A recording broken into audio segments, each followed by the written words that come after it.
Firstly, it's good to be able to open God's Word together again. Turn to Matthew chapter 2 if you have your Bibles in front of you. If you don't have a Bible and you need one, they're on the left in the hallway outside, and you're more than welcome to go and grab one. Also, it's great to see more people wearing Christmas jumpers, slowly and surely. That's great. I hope you are appreciative of Christmas jumpers. Mine is inspired by the Santa Claus movie. If you've not seen it, there's a guy called Neil in that. And he wears a very similar one to this, so you need to go home and research that if you haven't. And I look forward to hearing what your inspirations are as well, as we enjoy the Christmas season. But to go on to much more important things, we are looking at the passage then that talks about the Magi, depends how you say it, the wise men. They've got different titles. And we're going to firstly ask three questions: who, what, and why. Who were they? What are they up to, and why are they doing what they are doing? So firstly, who were they? Well, they were known as these wise men, and I'll detail that a bit further in a minute. They've come from the east, we hear, and it can be used, this term, magi, as a term that would describe magicians or sorcerers, but that's not what these people were, and we'll come to that in a second. What are they up to then? What are they doing? Well, they are travelling clearly to Jerusalem, because they've seen a star.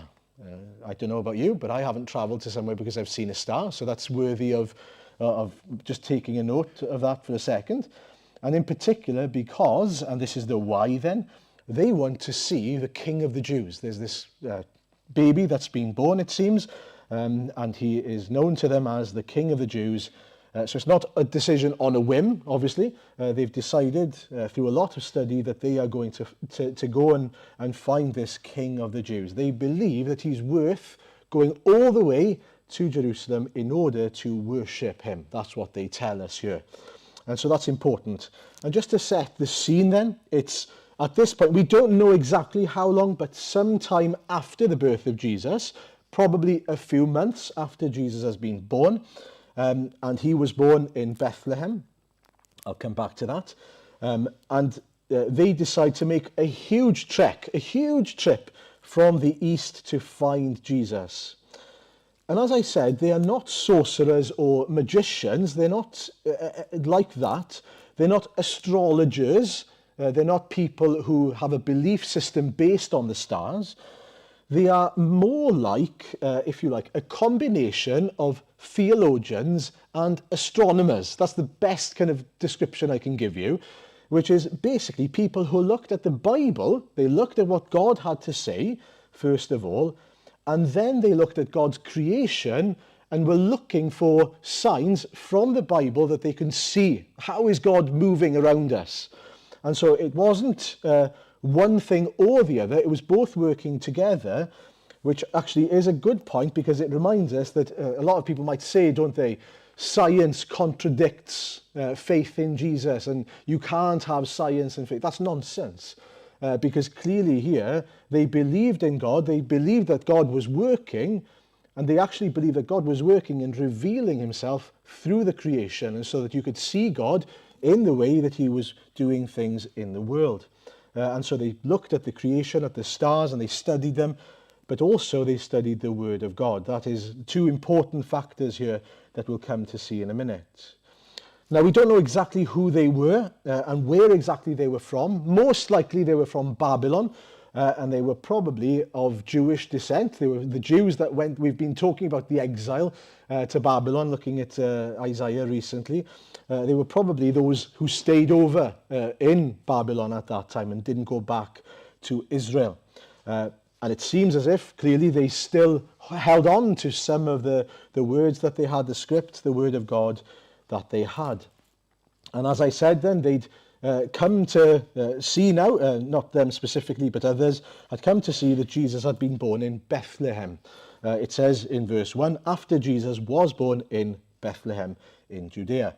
That's important because it tells us in Micah 5, chapter 5, verse 2, in the Old Testament, the last book of the Old Testament that we have here, but you, Bethlehem Ephrathah, though you are small among the clans of Judah, out of you will come for me one who will be ruler over Israel, whose origins are of old, from ancient times. So they've been waiting for someone to come, a ruler to come from Bethlehem. Okay, that's going to become important in a minute.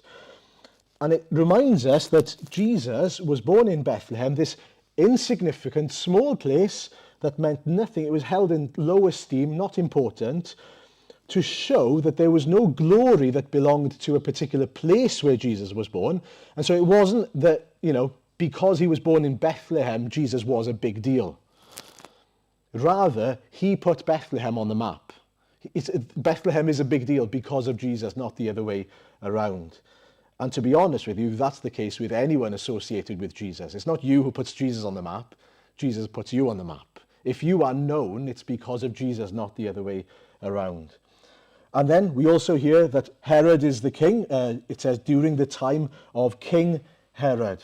And so this chap was King Herod, Herod the Great, and he was a very successful king, a very clever king of his day.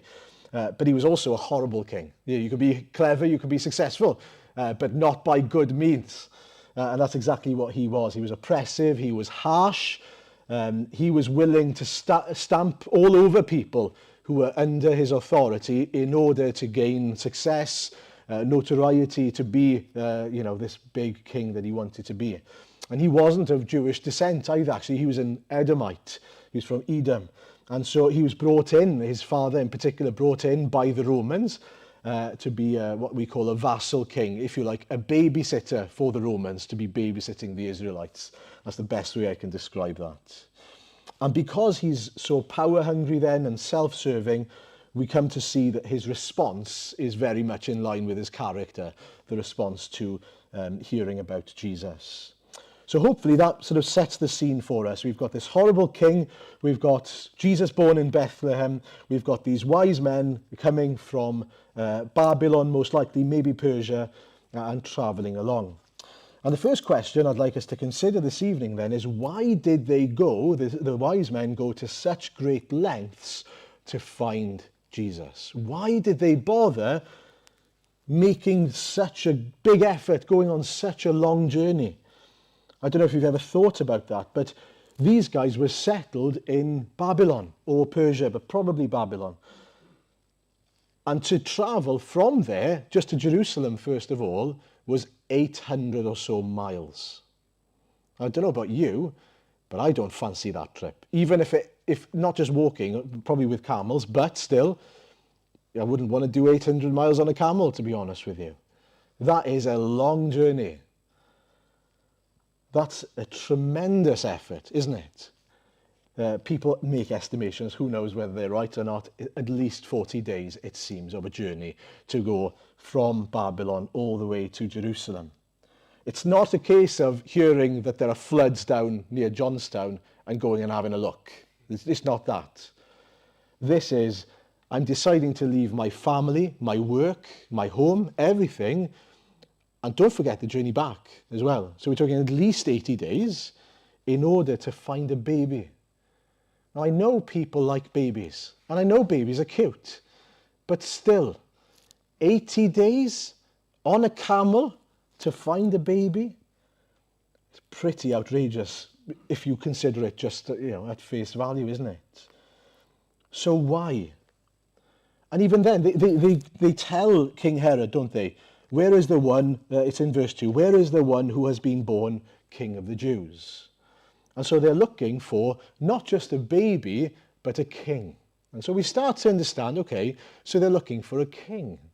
So he is a big deal. He's not just a baby. He's a royal baby.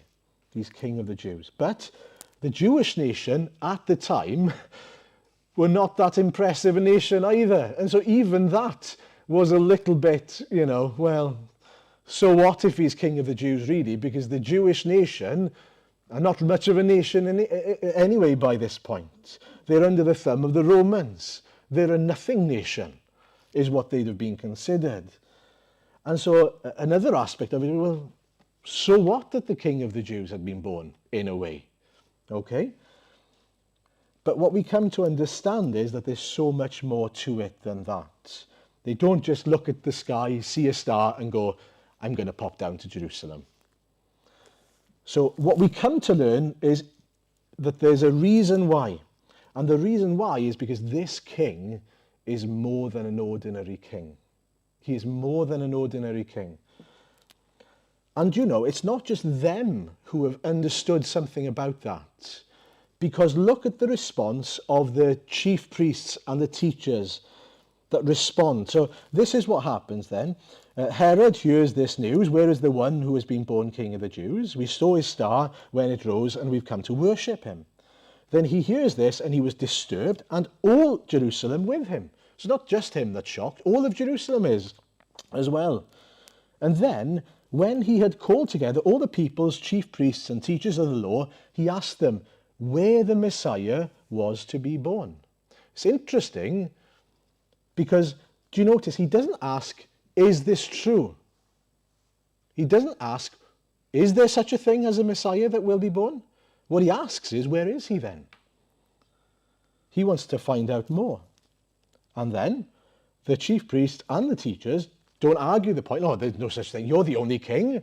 No, they say, verse 5, in Bethlehem in Judea, they replied, for this is what the prophet has written. And he quotes what I just quoted earlier on, Micah 5, verse 2. No, this is what God has said hundreds of years ago. There's going to come a ruler in Bethlehem, of all places. And so that's where he is going to be born. And so it's interesting that they're not arguing whether there has been a Messiah born. The question is more, where is he born? And what are we going to do about it? And so he says, doesn't he? Herod says to them, okay, then you go and find him so that I too can go and worship him. But he doesn't mean it. His intention is not to go and worship Jesus. His intention is actually to kill Jesus, and we'll come to that in a minute. But the point is this, the wise men, the chief priests and the teachers and Herod act on the basis of what the scriptures say, what the Bible says. It's very interesting. All of them follow what the word of God says. They have heard, oh, Micah 5 says that he's going to be born in Bethlehem. Okay then, well, go to Bethlehem and find him. Their intentions are different, but they act on the basis of what God's word says. And it's interesting because we don't actually know how how exactly the wise men would have known that the Messiah Jesus was born there. But there are scriptures, because they don't reference them, but there are scriptures that help us to understand, most likely, how they've come to this conclusion. So what they'd have done is they'd have been reading the books of the Old Testament, books like Daniel, and Daniel chapter 2, for example. And if you were to turn to chapter 2, you would hear Daniel interpreting a dream that the king Nebuchadnezzar had. And it's about 4 different kingdoms reigning over Israel until ultimately God will establish a kingdom which is a very special kingdom. So verse 44 in particular then, it says this, in the time of those kings, the God of heaven will set up a kingdom that will never be destroyed, nor will it be left to another people. It will crush all those kingdoms and bring them to an end, but it will itself endure forever. And so what we come to hear here then is that in that time, and this was a prophecy in Daniel, the God of heaven will set up this kingdom that will be eternal. It'll last forever. And so whoever will be the king of that kingdom will be a very special king. Not just any other king that might last for a lifetime, but he is going to be an eternal king if that kingdom is forever. And then it seems, theologians have come to sort of put things together as well, and we can do the same thing by reading our Bibles. They've combined that prophecy and other prophecies with prophecies like Numbers 24 in particular, because in that passage we've got another prophecy from Balaam, and that specifically talks about a star. And so he starts off by saying the prophecy of Balaam, son of Beor, the prophecy of one whose eye sees clearly. I wonder if he had one eye, because it doesn't say eyes, but anyway, his eye sees clearly. The prophecy of one who hears the words of God, who has knowledge from the Most High, who sees a vision from the Almighty, who falls prostrate and whose eyes are opened. I see him, but not now. I behold him, but not near. A star will come out of Jacob, which was a symbol for Israel. A scepter will rise out of Israel. He will crush the foreheads of Moab, the skulls of all the people of Sheth. These are the enemies now of Israel at the time. Edom will be conquered. Seir, his enemy, will be conquered. But Israel will grow strong. A ruler will come out of Jacob and destroy the survivors of the city. And so again, there is another promise that a star will come out of Israel, if you like, a scepter, a kingship, a ruler again, and his reign will be over all his enemies, and he'll crush his enemies. And so what the wise men were wisely doing were reading the word of God and looking then for signs. And it seems, and again, I'm not an astronomer, but that what happened was they'd been looking at the stars, they'd been looking for a specific star that would be different to all the other stars coming out of Israel. And it seems that this star came up because they say, where is the one who was born the King of the Jews? Verse 2, we saw his star when it rose. We saw his star. So there's this specific star that appeared. And again, also the work of the Holy Spirit, I'm sure, working in their hearts, sort of putting two and two together and pointing to them and pointing to the Lord Jesus, saying, look, this is where you need to go. This is the star you need to follow. Go to Jerusalem. Now, it doesn't really matter exactly what the logistics of the star is. There are so many, it's interesting, you read commentaries, and it's all about whether did the star appear in Babylon and guide them over? Did the star appear in Jerusalem? And so on. We don't need to be bogged down by that. What we need to understand is that God was enlightening his people, the wise men. He was opening their eyes through the scriptures and then through the star to bring them to Jesus. But also, we need to realize that they were alert to it. They were looking for this sign. They were looking for the King of the Jews.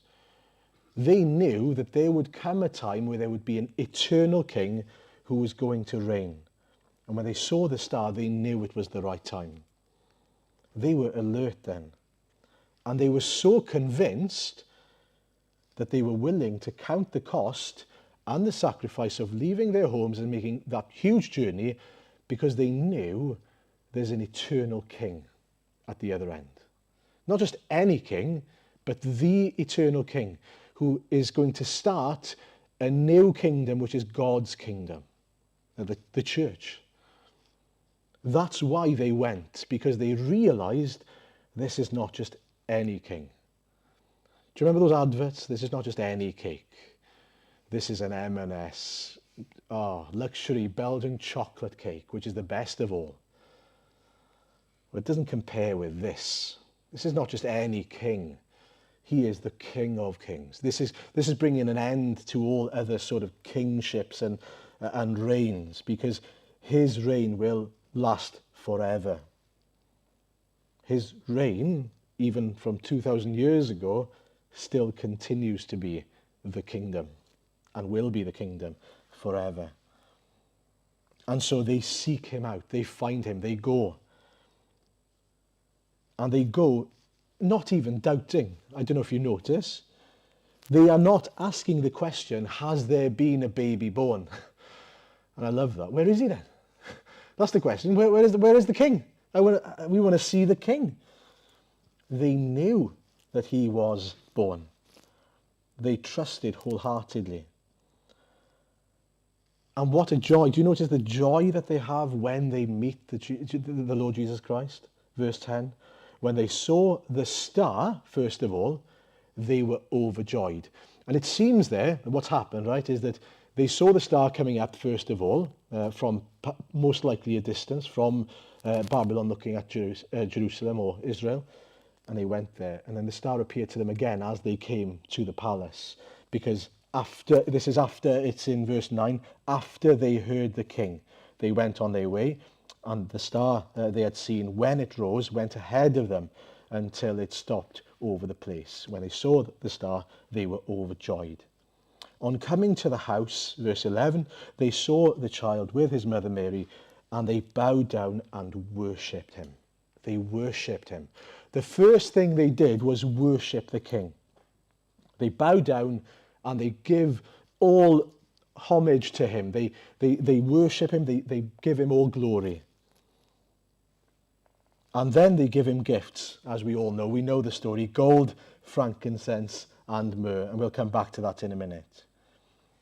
But hopefully you see the point that it's more than a formality of acknowledging, oh, there we are, I was right, the king has been born, it's time to go home. No, they've come for a purpose, haven't they?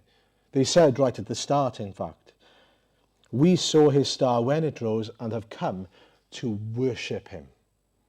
Because they realise he's more than just a king. He is Lord. They realise that. Worthy of worship. Because he's establishing God's eternal kingdom. That's the reason why they were willing to make that journey, that sacrifice, is because they realised that he was a king worth seeing, belonging to, and worshipping. There was nothing more important than coming to Jesus for those. In fact, they'd have travelled to the ends of the earth if they needed to, in order to meet with and bow down to the Lord Jesus. How far would we be willing to go to meet with the Lord Jesus? Thankfully, we don't have to travel on the back of a camel or walking 800 miles. In fact, he's come near to us.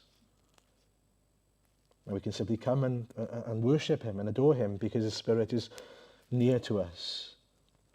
In fact, he's come to dwell in us, of course. But I wonder if we had to, how much would we be willing to give up?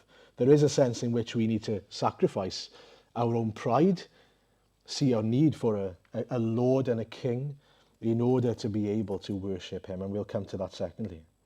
The second question I'm going to finish with this evening is, why aren't the rest of them as excited as the wise men? Have you ever thought about that? Their response is very different, isn't it? When they come in, where is the one who's been born king? Where is he then? We want to see him, we want to worship him. When King Herod heard this, verse 3, he was disturbed and all Jerusalem with him. They're disturbed. They're troubled in another version. There's a saying, isn't there, that wise men still seek him. I think people like to use that. It's often in a Christmas card. Wise men still seek him. I do like that. But there's also a sense in which wise men still seek him, seeking the Lord Jesus, is insufficient. It's not enough. Because what we come to realise is Herod, he's troubled by the news and he still wants to seek Jesus. But he seeks Jesus in order to get rid of Jesus, not to worship Jesus. I hope you understand the point. There's a huge contrast in the passage between the wise men who have spent, it seems, all their lives searching in the scriptures, waiting for a star, making the journey and just being so excited. Where is he then? It makes me think of, I don't know, when you become grandparents and the baby's just been born, so you come in, where's the baby? They don't want to see you, they want to see the baby. They're just so excited. And they've come all this way. We just want to see the Lord Jesus and bow down before him and worship him. But the news for everyone else troubles them. It bothers them. Why? Well, number one, the first reason why it bothers them is because it was unexpected, because they weren't prepared for it. They weren't looking for a king. They weren't listening to God's word.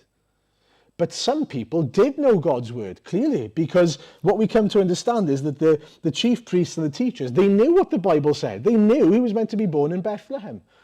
But even they were disturbed and troubled by it. Why weren't they excited? Why weren't they waiting? Because they were indifferent to God's word. They weren't looking and waiting in anticipation of a star and all the other things. They were completely just, well, whatever God's word says, that's good for them, not for me. I'm sure we've heard that. But all of a sudden, these wise men come in, and there's this huge contrast between these people who have been waiting and waiting and are prepared and are now wanting to see Jesus himself travelled 800 miles. They're so excited. And yet everyone else is just thinking, what is this? What is this all about? And their response to it is the opposite, isn't it? There's no excitement. There's actually, oh no, what are we going to do about this? That's Herod's response. Rather than going, oh, should I go and find out? What should I do about this? God says in his word that there's this king of the Jews. What am I going to do? But rather than responding with joy, he's too prideful. Nobody's going to take me off my throne, Herod says. I'm the king. Whatever God's word says, I don't care. I'm going to stay the king. That was his intention, clearly. Look at verse 16 in the passage. When Herod realized that he had been outwitted by the Magi, he was furious and gave orders to kill all the boys in Bethlehem and its vicinity who were 2 years old and under, in accordance with the time he had learned from the Magi. So his response is, okay then, well, if I can't specifically find the Lord Jesus, the baby Jesus has been just born, the King of the Jews, I'll just kill all the boys in Bethlehem. All the boys, so that we can get rid of all of them and make sure that there's no chance that this so-called king will reign. He goes to horrific lengths to try and keep his own reign. Imagine that. But what's interesting is that God has already prepared all these things in advance. So, tail ending that verse, we've got verses, firstly, 13 and 14 and 15, where we read, when they had gone, this is the wise men, when the wise men had gone, an angel of the Lord appeared to Joseph in a dream. Get up, he said, take the child and his mother and escape to Egypt. Stay there until I tell you, for Herod is going to search for the child to kill him. So he got up, took the child and his mother during the night and left for Egypt, where he stayed until the death of Herod. So was fulfilled what the Lord had said through the prophet, out of Egypt I called my son. And again, after Herod died, I'm not going to read it, but after verse 16, we hear again God coming to Joseph in a dream and saying, it's okay, come back now. It's safe for you to come back. And they're too scared to go to Judea because Herod's son is still there, so they go to Nazareth instead. But when we look at it, what we come to see is that God was fully in charge of the whole thing. Even before Herod came up with this idea to kill all the kids in Bethlehem, God had already made it clear to Joseph and Mary that they needed to move him away to Egypt and then to bring him back when he was safe, which is all a part of the plan, even from Hosea chapter 11, which is where that prophecy comes from, by the way. And so what we see is this isn't God sort of scrambling. He hears, oh, Herod's going to try and kill Jesus. I need to do something about it. No, he already knows. Even beforehand, he makes a warning. He gives a warning and tells them to move Jesus. It's all a part of the plan. You see, the point is that Herod thought that he could somehow outwit God, that he could somehow dethrone the Son of God, the new King of the Jews, and keep his own throne. How wrong was he? How foolish was he to think that he was a step ahead of the living God? And the same applies for us, by the way. If we think we know better than God or somehow are 2 steps ahead of God, we are foolish. We are so foolish. We see that throughout the Bible, in fact, that throughout history, that people have tried to fight against God's plan and God's purposes. They never succeed. They never succeed. He is always going to fulfill his purposes. And there's some comfort for us here then. The comfort, first of all, is that we should be, and hopefully are, just as excited and joyful as the wise men were. We should be like them when we consider the fact that we are able to come before and worship the King of the Jews, the King of Kings, the Lord of Lords, Jesus Christ. We are, if the Lord has opened our eyes to it through the scriptures, by the power of his Spirit, we should be just as overjoyed as them. We get to bow the knee to Jesus. Praise God. We get to come and worship him and give him gifts. Not gold, frankincense and myrrh, but we get to give him gifts. We get to give our lives as a living sacrifice. By the way, that is a joy, not a burden. To be able to give anything to God is a joy. But the comfort is also that although we should expect that other people aren't going to be as excited as us, we shouldn't be fearful of that either. We don't need to be fearful of it. We come to learn in the passage here, don't we? The wise men, they're so thrilled, they're so overjoyed when they see the star. They bow down, they want to give these great gifts. They're full of love for Jesus. They acknowledge him as the king he is. He's worthy to be worshipped in such a way. And isn't it amazing that those people can respond that way to Jesus, but another response is complete indifference to Jesus, being troubled by the news of Jesus, and another response is, let's kill him, let's get rid of him. And by the way, those responses still exist today, those responses to Jesus.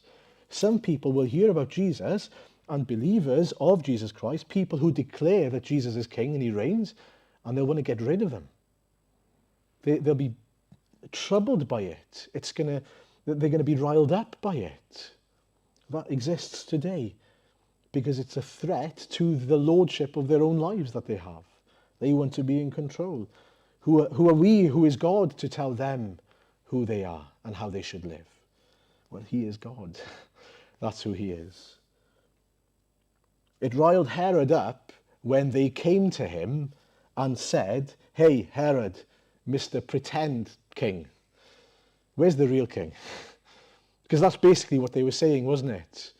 What they were saying is, you're not the real king, he is. Where is he? I'm going to worship him. I'm not going to worship you because you're not the real deal. And that bugged him because he wanted to be worshipped. He wanted to be adored. He wanted the power. He wanted the status. That's his pride. That's his sort of stubbornness, thinking he was worthy of being adored and worshipped. And it's the same. People today, people want to be adored. People want to be worshipped. People want to be at the center of their own lives. But a Christian comes along and tells you, do you know the real king? You're not the real king of your life. You're not God. There's someone else who's worthy to be worshipped. You should turn to him. And you could even imagine him going, what do you mean? I'm the king of the Jews. And they'd have laughed in his face. No, you're not. He's just been born. What are you talking about? You're not the real king. And the comfort then comes from even when these people respond with anger, with not wanting to give up their throne, they won't succeed in their plots against the Lord Jesus. They won't succeed to eliminate the gospel or the kingdom of God, because he will succeed and establish his kingdom, because the promises have been made, as we read in Daniel 2:44. It will be established and will reign forever. His kingdom will endure forever, it says. And so we have this great comfort and joy that not only has the Lord Jesus revealed himself to us so that we can worship him, if we belong to his kingdom, we are safe forever. We are a part of an eternal kingdom that will forever stand. Now, Herod died as an enemy of Christ because he was not willing to surrender to the lordship of Jesus. That was his great problem, wasn't it? His pride, stubbornness. Herod is a cautionary tale for us. You might not be a king of the Jews or a king of anything or anyone, but you might think, I'm the king of my life. I do what I want to do. I live the way I want to live. But the Lord is teaching us here, don't make the same mistake as Herod. Surrender to Jesus. Come to him. Worship him. I love that verse 10. When they saw the star, they were overjoyed.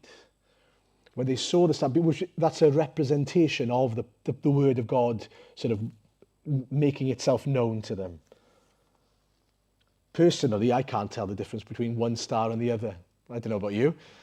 They're all nice. I think they're great, wonderful. Sometimes you can see different patterns. But if I'm completely honest with you, I couldn't tell you the difference between... Some people can, can't they? Can anyone here tell the difference between different stars? No? Sometimes? Just the north, there we are. Couldn't even do that, if I'm honest with you. But some people can. They see, and that's the wonder here, is that they were looking for something different. They were waiting for God to act. They were trusting in the word of God.